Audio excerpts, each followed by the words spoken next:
Silence swallowed the kitchen. The black and white checkered floor of Café Margot, the hum of the dying neon sign casting sickly green light across the prep station, the clash of pans and grease smoke hanging thick as wool in the November air, and then nothing. Complete, suffocating nothing. A 6-year-old boy named Micah sat at table 7 near the window, and his skin was turning grey. Not pale. Grey. Like ash. Like something dying. His small hands clawed at his throat, fingers scrabbling against his own neck as if he could tear away whatever was choking him. No sound came out. That was the worst part. Not a scream, not a cry, not even a whimper. Just the wet, desperate silence of a child whose body had forgotten how to breathe. His nanny shrieked. The sound cut through the dinner rush like a blade. Every fork froze. Every conversation stopped. Customers turned in their chairs, and for 3 seconds, nobody moved. Nobody understood. A little boy in a blue sweater was drowning in air. Rowan Hartley was carrying a tray of crawfish etouffee when she heard that shriek. She did not think. Her body moved before her mind caught up. The tray hit the floor. Plates shattered. Food scattered across the tiles in a red and brown explosion, and she was already running. Her orthopedic shoes, the one splitting at the sole, slapped against the kitchen floor. Her uniform, a burgundy vest stained with coffee, a white shirt with a grease mark near the collar, clung to her body as she pushed between the dishwasher station and the prep counter. She was 31 years old. She looked 45. Her hands were calloused from years of washing dishes and carrying double shifts. Her eyes were the color of rain, but the rain had been falling for so long that the color was fading. She had lost everything 6 months ago. Everything. And now she had $34 in her apron pocket. That was all. $34 and 5 days before the bank seized the shotgun house where she and her 2 nephews slept on borrowed mattresses, the walls still bearing the scorch marks from the fire that took everything else. She did not think about the foreclosure notice in her pocket. She did not think about the $85,000 owed. She did not think about any of it. She locked her arms around the boy's small chest from behind.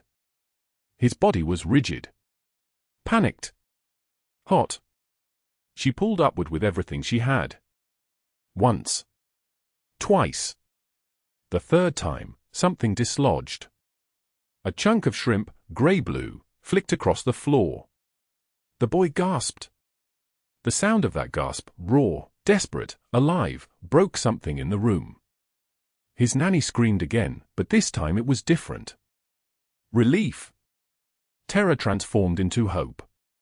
Micah coughed, his small body convulsing, his lungs drawing in air like he was drinking it, and Rowan knelt beside him on the cold tiles, her hand on his back, feeling him breathe, checking the rise and fall of his ribs, her own heart hammering so hard she thought it might crack her chest open.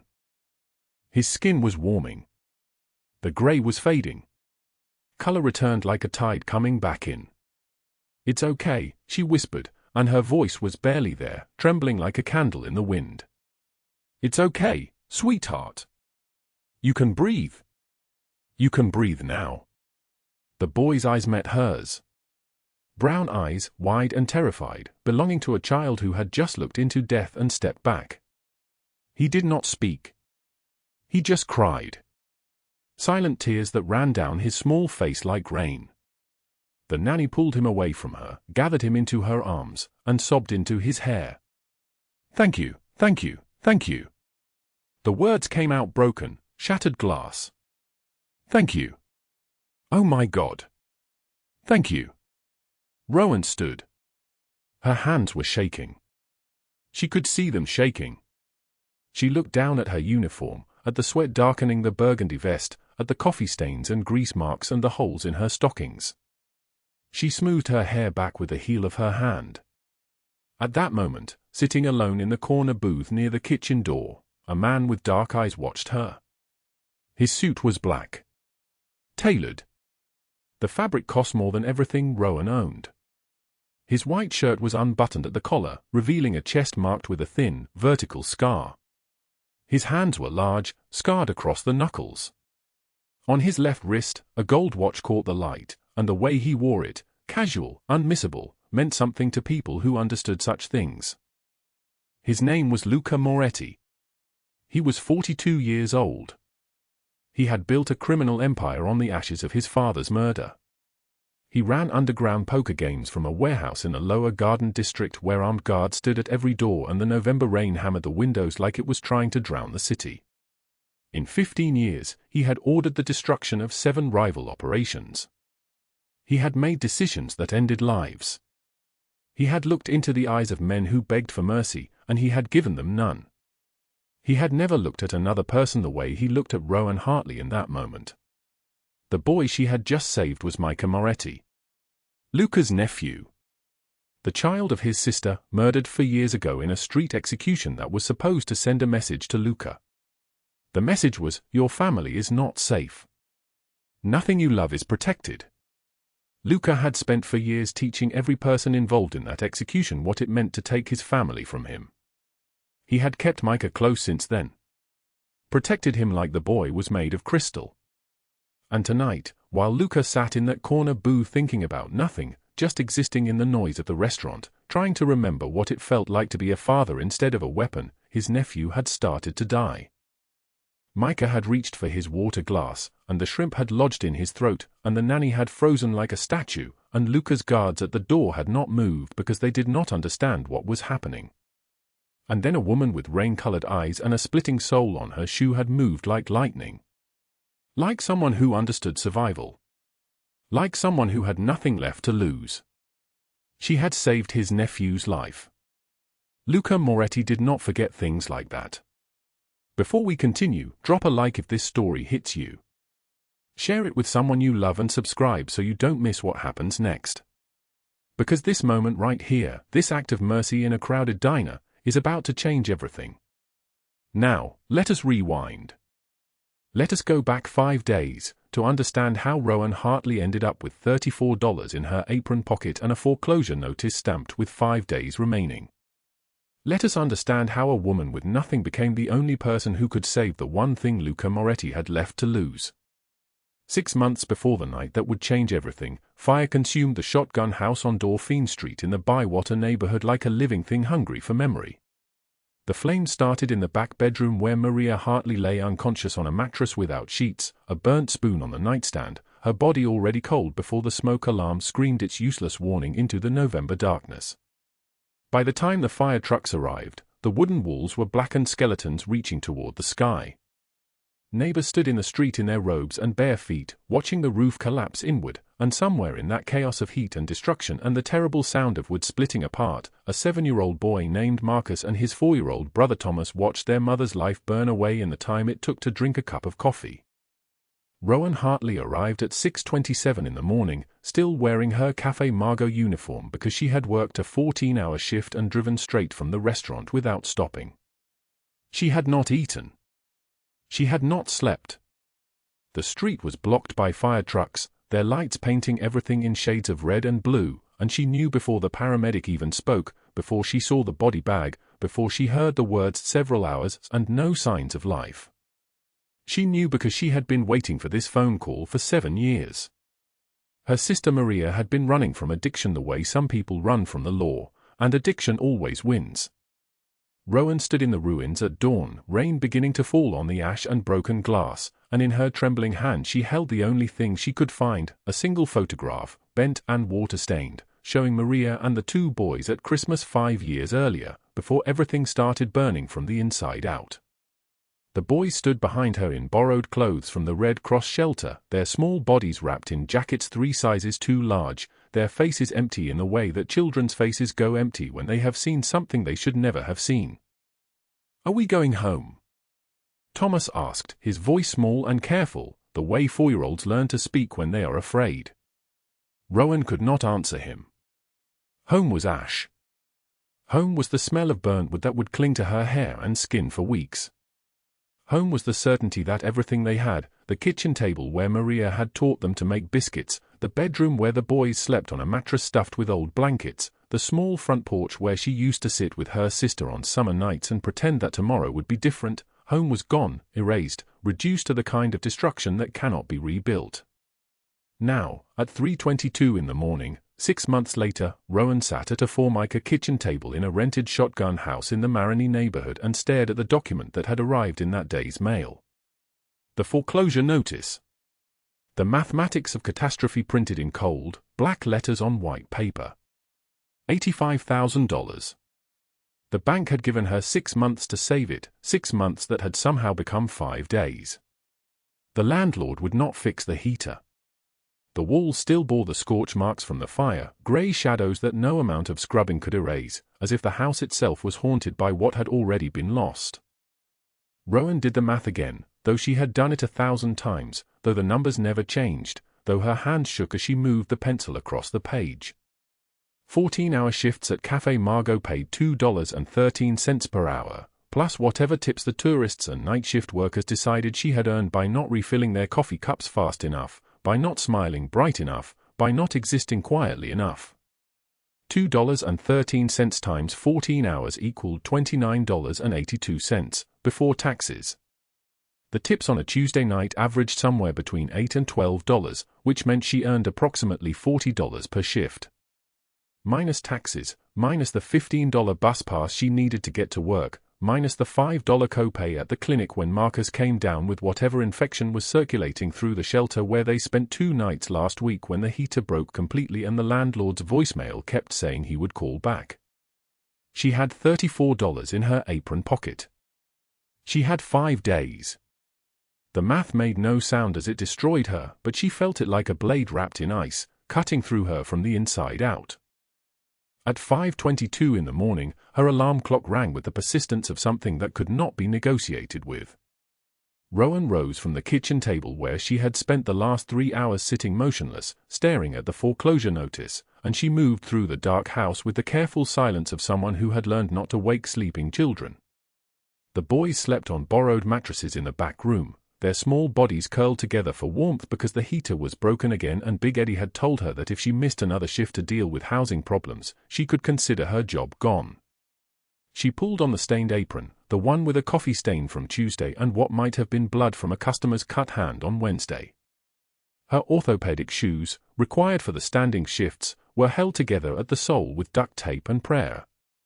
The reflection in the kitchen window showed her a face that had aged a decade in 6 months. Her eyes, which used to be described by her mother as rain-colored, were now a dull gray, and the lines around her mouth ran so deep they looked like scars.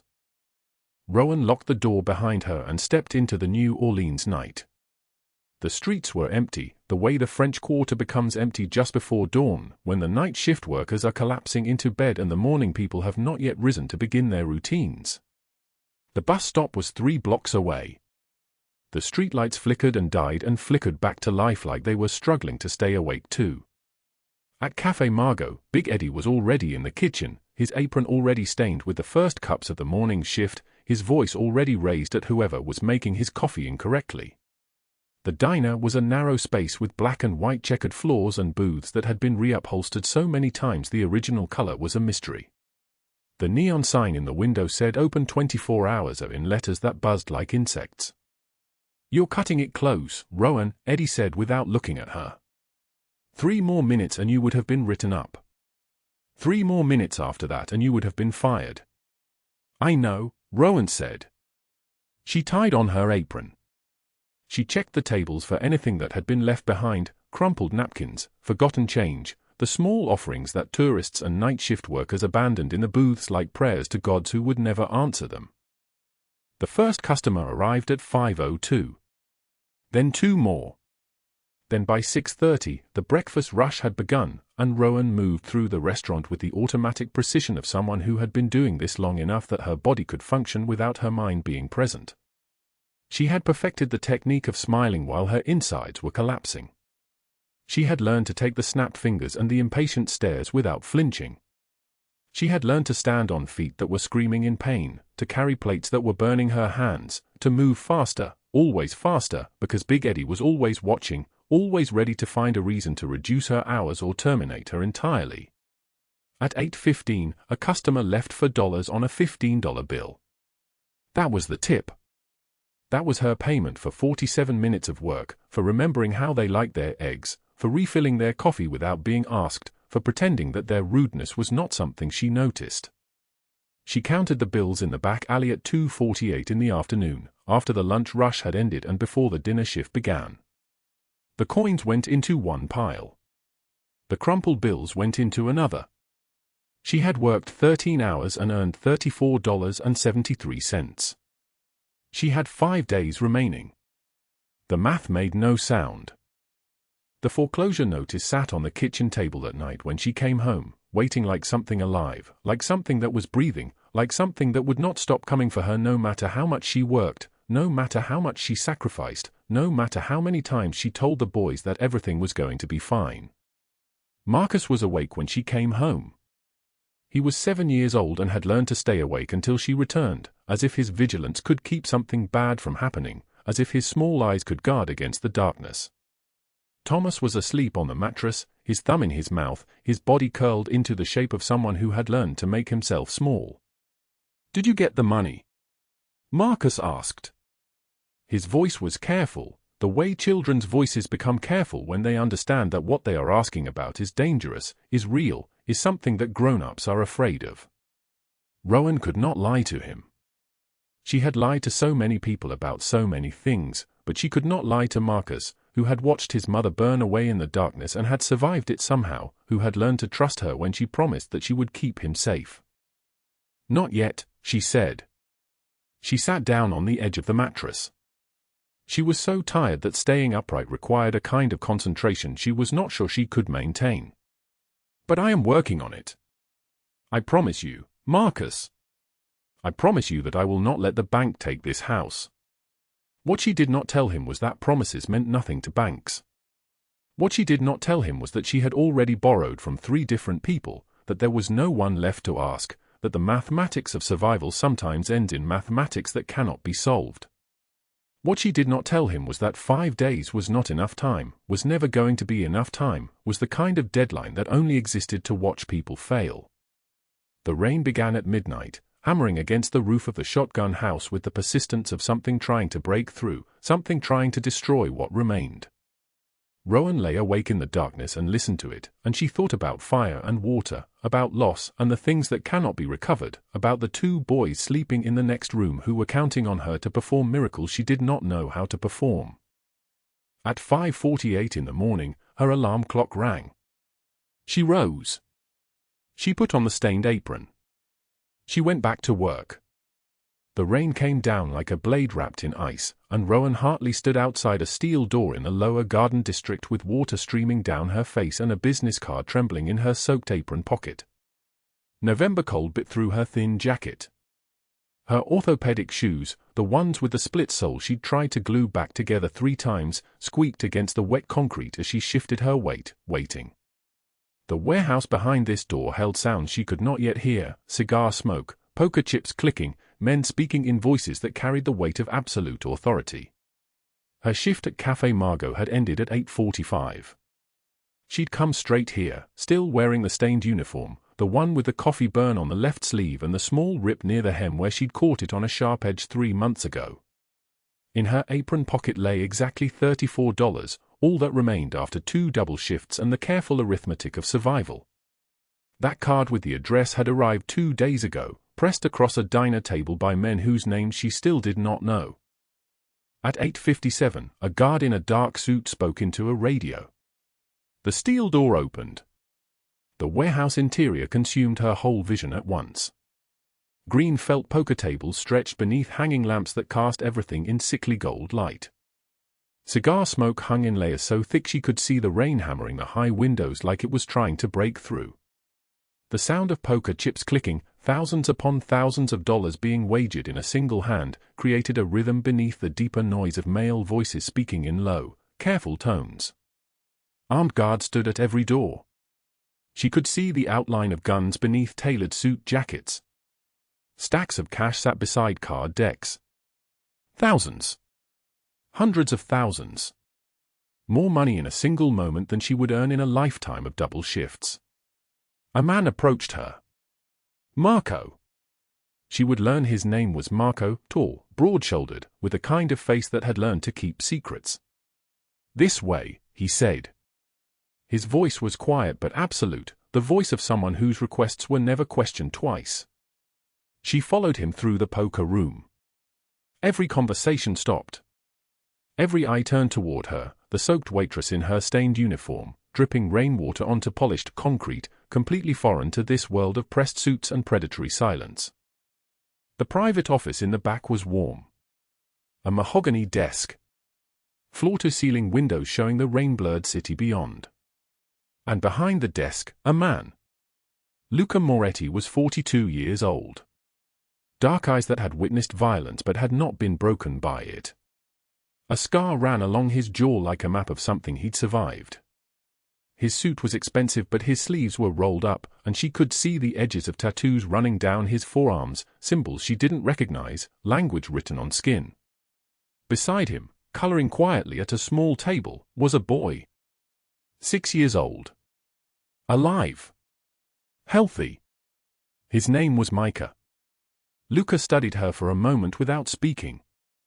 The silence stretched like something alive. "3 nights ago you saved my nephew's life," he said finally. His voice was deep and solid like an oath, each word measured and deliberate. Rowan's mouth opened. "I didn't know who he was. I just—" "You acted," Luca said. 12 people in that restaurant. The nanny panicked. The manager called 911 and waited.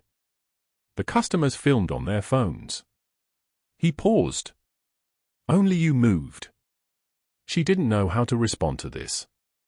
The magnitude of being seen for something she'd done without thinking made her chest tight. "I want to know what you need," Luca said. "Not what you think you should ask for. What you actually need." Rowan's hands were shaking. She thought about lying. She thought about inventing some modest request. But something about the way he was looking at her, the way he had simply sat with the truth that she'd acted while everyone else froze, made her incapable of anything but the absolute mathematics of her desperation. $85,000, she said. "In 5 days. The bank is taking the shotgun house where my nephews sleep. Marcus is 7. The younger one, David, he's 4. I have nothing left." She told him about the fire 6 months ago. About her sister Maria, who had burned herself away in the darkness and left 2 boys who still woke up screaming at 3:22 in the morning. About the medical bills from David's pneumonia, $4,200. About the lawyer fees to gain custody, $6,800. About the funeral costs she was still paying off in $40 monthly increments, $3,400. She told him about the crumpled foreclosure notice that had been living in her apron pocket for 6 weeks. $85,000. 5 days. The mathematics of survival that could not be solved. Luca listened without interrupting. When she finished, his hand moved to a desk drawer. He withdrew an envelope. From the envelope, he removed cash, hundreds, bound in tight stacks. He counted it onto the desk between them with deliberate slowness. The sound of it, paper sliding against paper, was louder than the poker chips in the next room, louder than the rain on the roof, louder than her own heartbeat. $85,000. "This is not a loan," Luca said. His voice carried no negotiation, no room for argument. "This is payment for my nephew's life. Take it." Rowan couldn't move. Couldn't speak. The money sat between them like something from a dream, like something that couldn't possibly be real. "Why?" she whispered. "Why would you help me? I'm nobody. I'm just a waitress. I don't have anything to give you." Luca leaned back in his chair. "Because debts matter. Because you didn't hesitate when my nephew was dying. Because in 15 years of running this organization, I have learned that the people worth knowing are the ones who act when everyone else freezes." He paused. His dark eyes held hers. "You are nobody because people believed you were nobody. I am correcting that belief." From the doorway, 2 men watched. Marco and Franco exchanged a glance neither had made in 15 years. In all their years serving Luca Moretti, they had never seen him gentle. Never seen him sit across from another human being with this kind of careful attention. The door burst open without a knock. Robert Hargrove entered like he owned the space, 53 years old, expensive suit stretched across the shape of entitlement, gold watch catching the lamplight. He was Luca's cousin, second in the organization but always believing he should be first. His eyes moved from Luca to Rowan to the money scattered across the desk, and something cold and predatory shifted in his expression. "Who is this?" His voice was sharp. "Why is family money being given to some?" He stopped. He looked at her the way a hunter looks at wounded prey. "What is this?" "Leave," Luca said. His voice had dropped to ice. "Now." But Robert's eyes lingered on Rowan for 3 long seconds before he turned and left. The threat had been established. Not in words but in the way he had looked at her, in the calculation happening behind his eyes. She had just become something he wanted to own. 2 days later, Rowan stood in the bank manager's office and watched him process the payment. $85,000. 5 days became unnecessary. The foreclosure notice crumpled into the trash. The shotgun house with its scorch marks and borrowed mattresses was hers to keep. She returned to Café Margot because the boys still needed food and heat and the future she was building for them. She wiped tables and counted tips and moved through clouds of cigarette smoke with the same fierce urgency she'd always carried. It was mid-afternoon when Sophie Langford entered. Sophie was 41, elegant in the way that only old money could teach a person to be. Her hair was styled with surgical precision. Her diamonds caught the light. When she sat at Rowan's section and ordered coffee, she clearly had no intention of drinking. Something dangerous shifted in the space between them. "You are the girl who saved Luca's nephew," Sophie said. Not a question. A statement of fact delivered with the precision of a blade. Rowan set the coffee down carefully. "How interesting that he decided to thank you so generously," Sophie continued. "He usually keeps his generosity for family. For people who understand their place." She paused. "Let the silence work. I suppose you do understand that Luca's kindness always comes with expectations." The words were polite. The message was a knife wrapped in velvet. "You owe a debt. You belong to us now. Everything you have is borrowed." Sophie left the coffee untouched. She placed a $100 bill on the table as a tip, not generosity, but charity. The insult of it. The reminder that money in this world was a weapon, and gratitude was the most temporary currency of all. Rowan watched her leave, understanding that she had just entered a game with rules she didn't know and players who had been practicing cruelty since before she was born. Her phone rang at 9:42 that night. Unknown number. She answered, thinking it was the bank, the lawyer, someone with news about the house. Rowan Hartley. A man's voice. Smooth. Predatory. She recognized the cadence, the shape of it. Robert Hargrove. Her breath caught. "We need to talk about your debt to my cousin," he said. "Why don't you come see me? I'll send a car." The line went dead. The phone trembled in her hand. The November rain had stopped, but the sky outside the kitchen window was still dark and vast and full of things she couldn't see coming. The November rain fell like a curse that could not be erased. Rowan Hartley stood in the alley behind Café Margot at 2:37 in the morning, her uniform soaked through, her orthopedic shoes splitting at the sole where rainwater had found its way inside. The neon glow from the bar across the street painted everything in shades of red and sickness. Above her, the brick wall of the building rose like a fortress, ancient and indifferent. She had closed the diner alone. Counted the register. Locked the doors with her own hands. The November wind carried the smell of the Mississippi, of decay and distance, and something else, the smell of danger she should have recognized earlier. The footsteps came from behind her. 3 sets. Heavy. Male. The sound of expensive shoes on wet pavement, each step deliberate and unhurried. Rowan Hartley. His voice was smooth like honey poured over broken glass.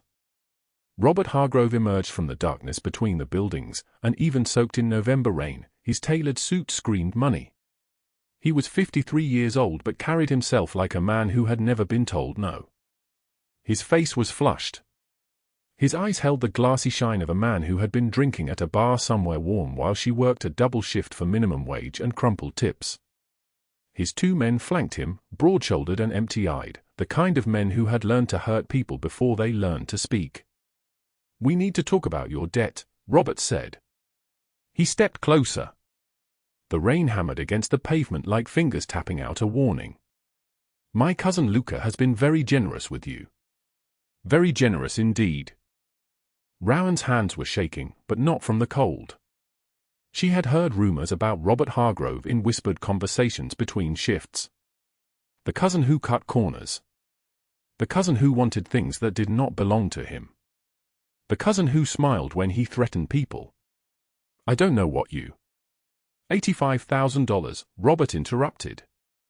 His voice was almost gentle, which made it worse. "That is what Luca spent to save you. To save your house. To keep those little boys of yours safe. That kind of generosity creates obligations, does it not?" He circled her slowly. One of his men blocked the alley exit to her left. The other stood behind her, close enough that she could hear him breathing. "You belong to the Moretti family now," Robert continued. "Which means you belong to me. I have needs. And you, Rowan Hartley, are going to help me satisfy them." She did not respond. She kept her eyes forward, on the rain, on the endless November sky that pressed down like a coffin lid. Robert reached out and touched her face. His fingertips were warm and wet from the rain. They smelled like expensive cologne and cigars. Rowan slapped his hand away. The smile vanished from his face.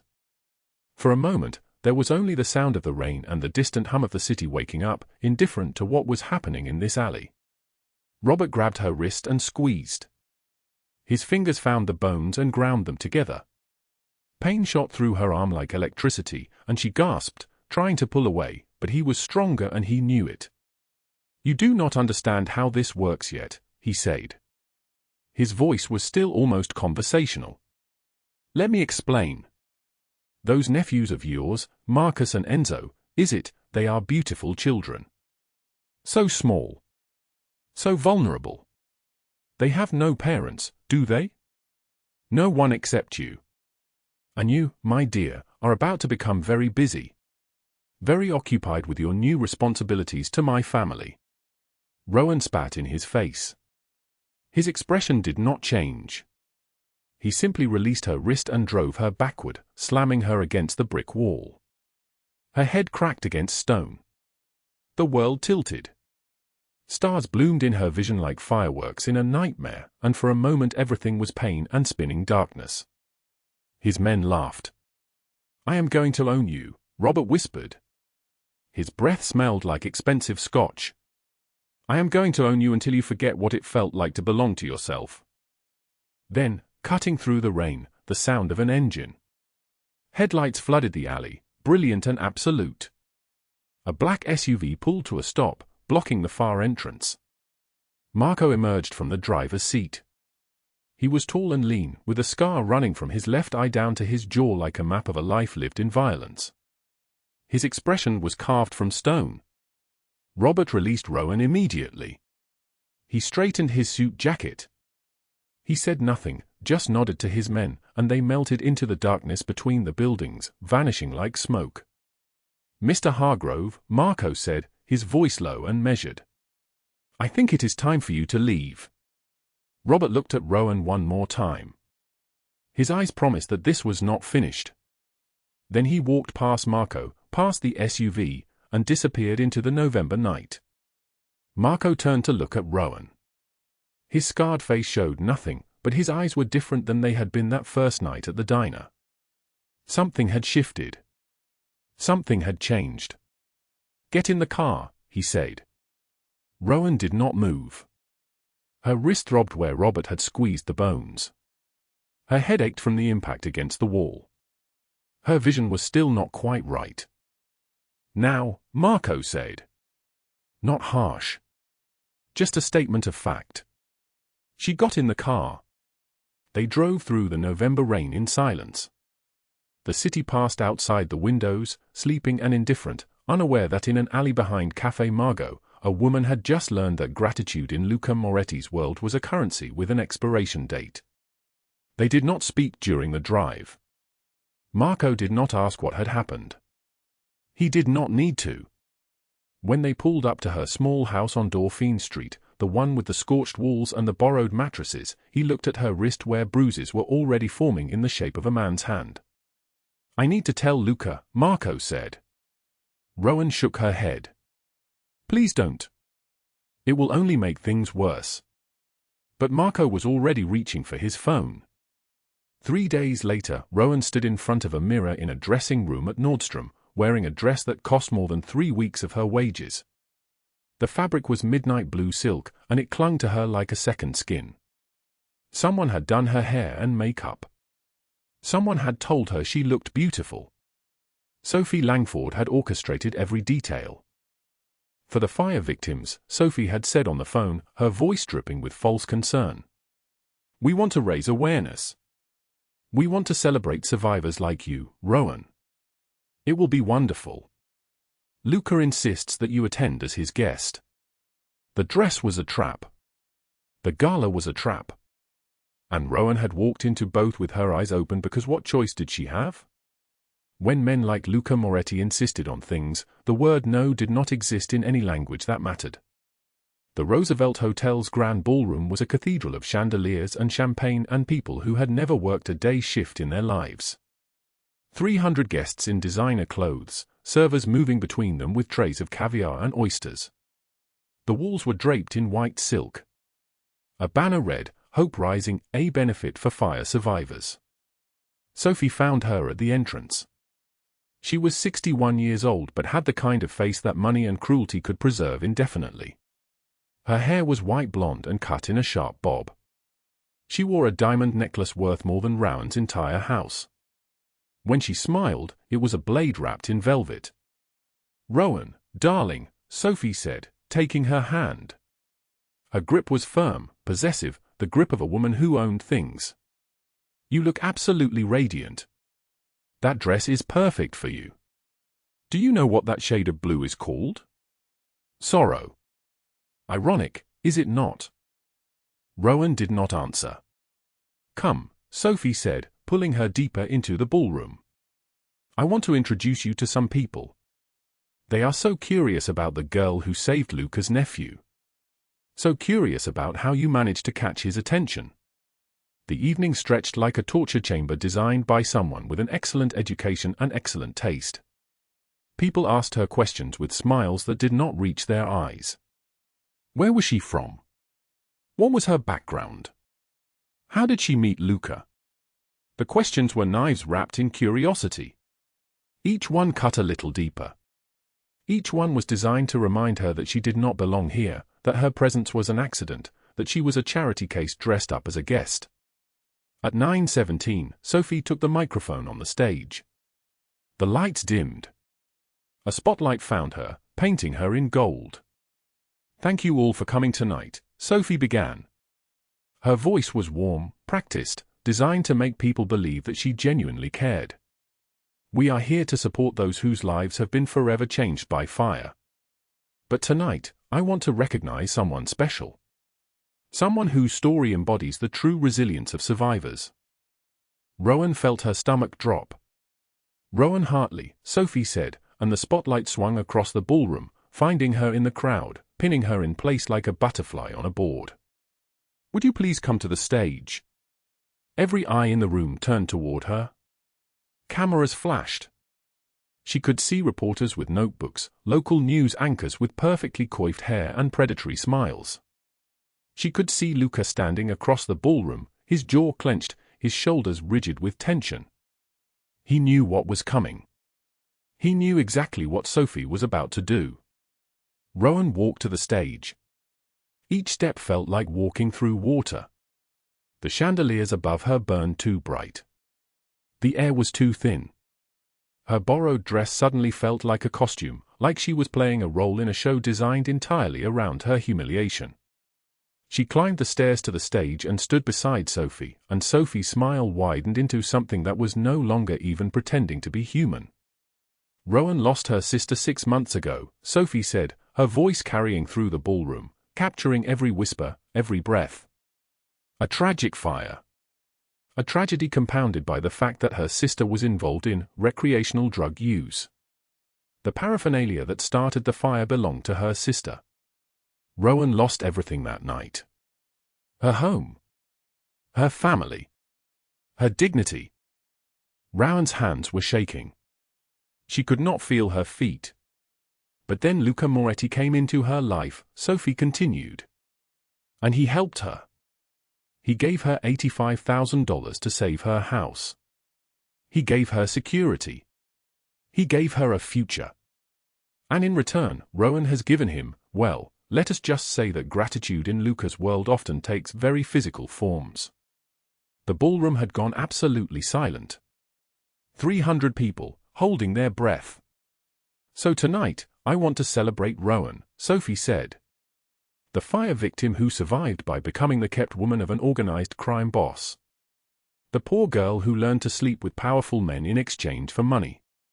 The woman who is now sleeping with Luca Moretti for continued financial support. The cameras flashed. The room erupted in whispers. Rowan could see it happening in real time, the moment her life was transformed into scandal, the moment she became not a survivor but a cautionary tale. She turned and ran. She ran down the stairs. She ran through the ballroom.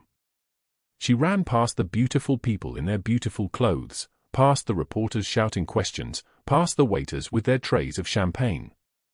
She ran out of the Roosevelt Hotel and into the November night. By 4 in the morning, she stood on the levee above the Mississippi River. The rain had returned, hammering down, soaking through every layer of clothing she wore. The midnight blue dress clung to her like a shroud. The makeup had run down her face in dark streaks. Her hair was plastered to her skull. The river below was black and swollen, full of things that could drag you under and never let you surface.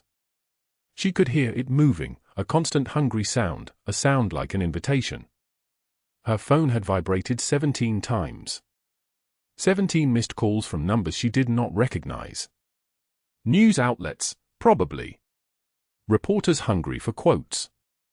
By morning, the story would be everywhere. Poor waitress exposed as Mafia mistress. Woman who seduced crime boss for money. The narrative was already written. The judgment was already sealed. The boys. Marcus and Enzo were safe with a neighbor for the night, but for how long? Child services would come asking questions now. Schools would ask questions. The story would spread like poison through every institution that had a say in whether she was fit to raise them. She thought about stepping forward. About how easy it would be to let the river have her. She had been fighting so hard for so long. Every shift, every double shift, every penny counted and recounted and stretched to cover impossible gaps. And now, after all of that, after all of the sacrifice and the struggle and the desperate arithmetic of survival, she was back where she started. She was nobody again. Her fingers gripped the wet railing. The rain was so cold it burned. She could not feel her feet. She was shaking so hard she thought she might break apart, might shatter like glass and fall into the river in pieces. Then her phone buzzed. A text message. From her younger nephew. Age 4. Someone must have helped him, must have guided his small fingers across the screen of a neighbor's phone. "We love you, Aunt Rowan. Please come home." One sentence. For simple words. Everything in the world. She stepped back from the edge. At 6:17 in the morning, 12 men in black tactical gear moved like ghosts through Robert Hargrove's mansion in the Garden District. Marco led the team. They entered with the precision of people who had rehearsed this moment 1,000 times in their minds. No alarms triggered. No guards warned. No mercy offered. Robert woke to a gun barrel pressed against his temple. "Don't move," Marco said. His scarred face was expressionless. Don't breathe. Don't make me repeat myself. Robert Hargrove was pulled from his silk sheets, forced to his knees on the cold hardwood floor, his hands zip-tied behind his back. His bodyguards were already subdued in the hallway, already on their way to facilities where they would forget this night had ever happened. Marco opened a folder and laid photographs on the floor in front of Robert. Bank statements. Wire transfers. Evidence of 3 years of embezzlement, documented and dated and absolutely undeniable. $340,000 stolen from Luca Moretti's accounts. Your accountant was very cooperative, Marco said. Once we made him an offer he could not refuse. He provided everything we needed. Below the financial documents were other photographs. Robert and Rowan in the alley. His hand on her throat. His face twisted in rage. The images were clear and perfect and absolutely damning. Then Luca entered the room. He was dressed entirely in black. His expression was carved from ice. He looked at Robert the way a man looks at a stain on his favorite suit, something that needs to be removed, something that requires cleaning. Please, Robert said.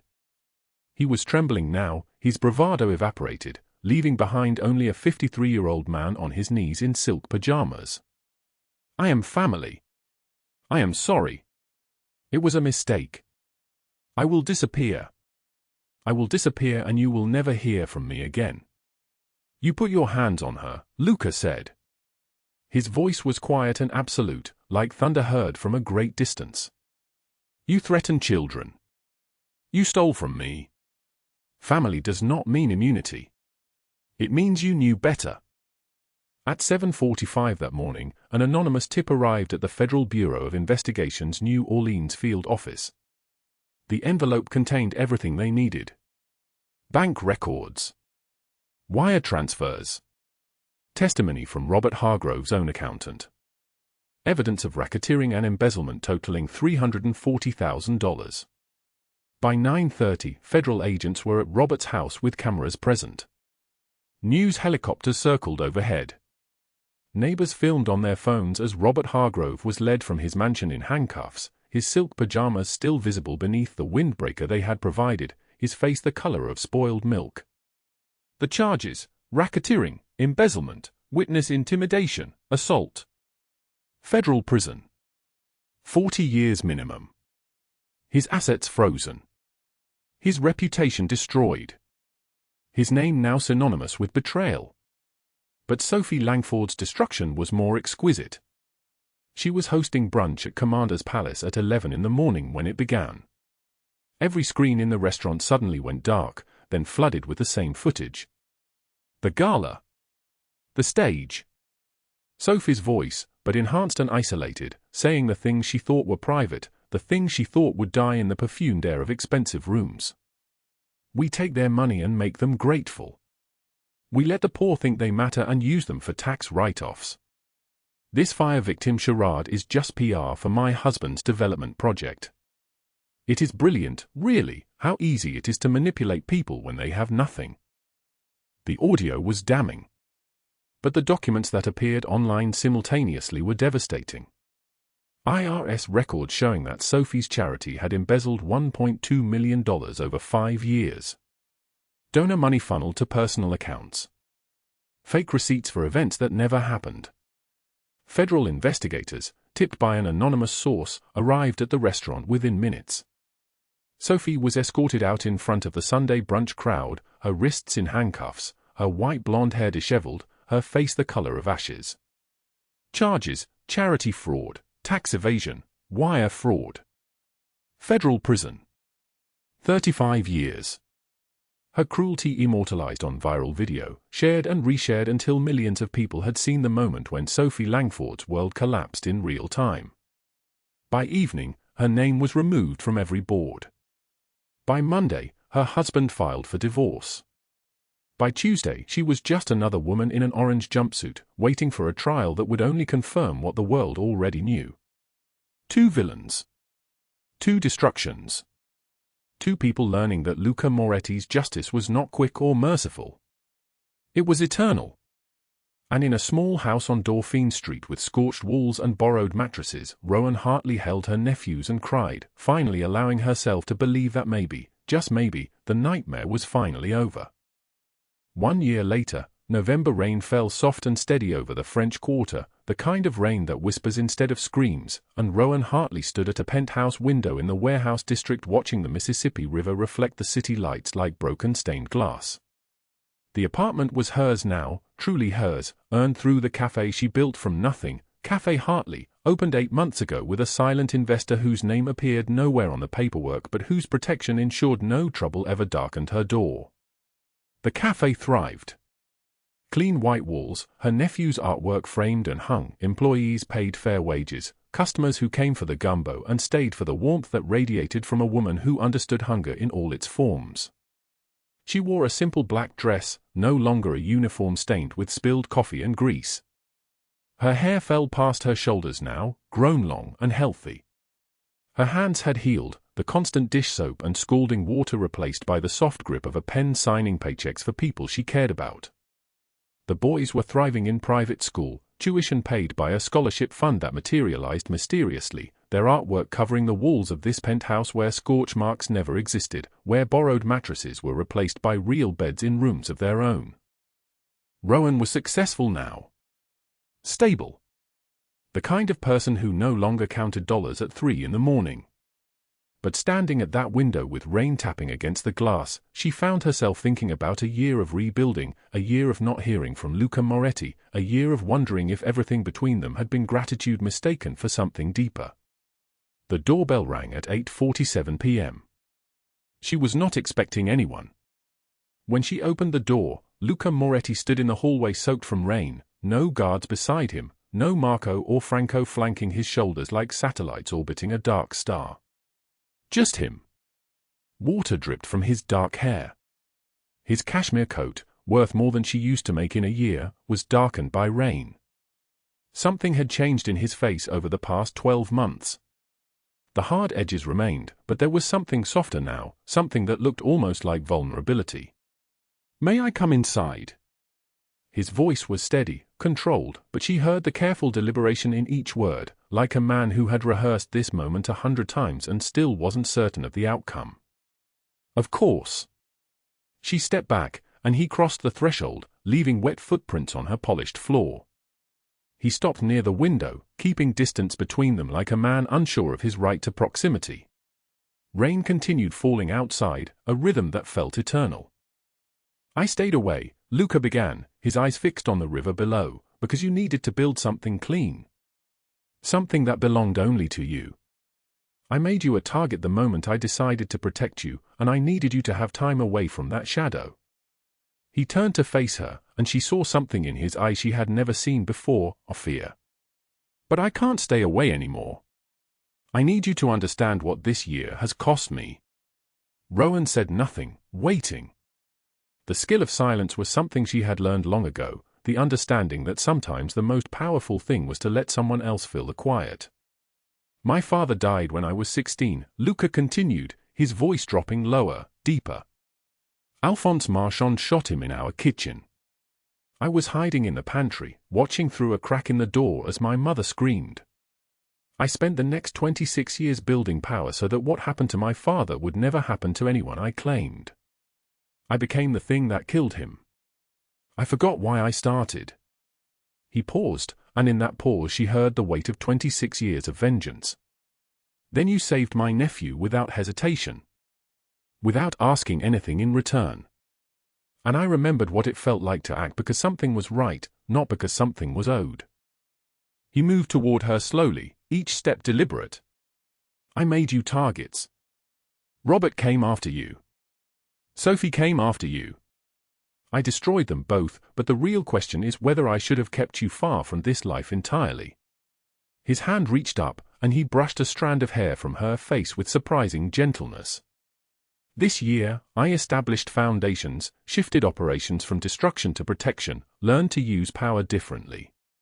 And through every single day, I thought about the woman who stood in my office and chose her nephews over everything. Chose love over survival.